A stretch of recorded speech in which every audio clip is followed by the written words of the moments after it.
Մեր երկրում առաջին անգամ կատարվել է թոքի ռոբոտիկ մասնահատում։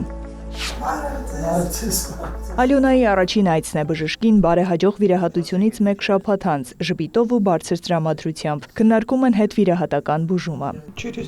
Վիրահատությունից մեկ շաբաթ է անցել, բայց ինձ արդեն շատ լավ եմ զգում։ Գիտեք, որոշ ախտորոշումներ կարող են հուսահատեցնել, բայց բժիշկների նվիրված աշխատանքը, նորագույն տեխնոլոգիաները մեծ հույս են ներշնչում։ Բժշկությունն արագ է զարգանում եւ դա շատ ուրախալի է։ Ուռուցքը ախտահարել էր ձախ թոքի վերին բիլթը եւ միջնորմային ավշահանգույցները, ինչը պահանջում էր ճշգրիտ միջամտություն։ Փուլը բավականին բարձր է ու վիրահատելուց առաջ պետք է հիվանդը ճիշտ փուլավորվի ու process-ը ու բուժում ստանա։ Մենք այս ճանապարհով անցել ենք հիվանդի հետ բավականին հաջող եւ որոշում ենք ընդունել վիրահատություն անելու։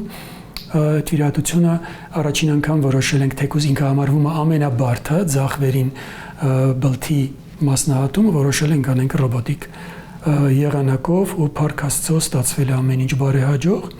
Հիվանդը դուրս է գրվել մի քանի օր հետո։ Նախքան վիրահատությունը Ալյոնան քիմիոթերապիայի եւ իմունոթերապիայի բուժում էր ստացել, ինչը կայունացրել էր վիճակը։ Բուժումից հետո արդեն մենք տեսնում ենք իր չափերը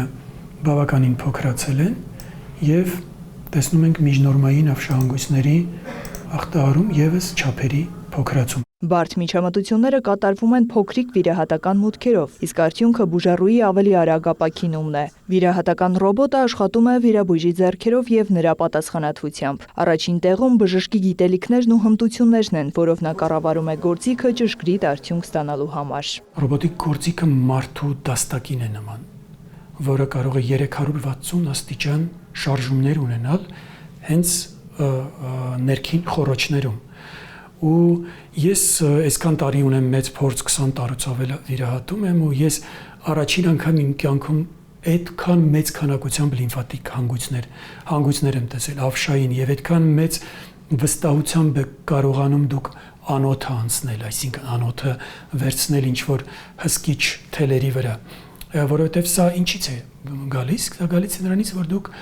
այդ տեսողական վիզուալ կոնտրոլը, հսկումը, վերահսկումը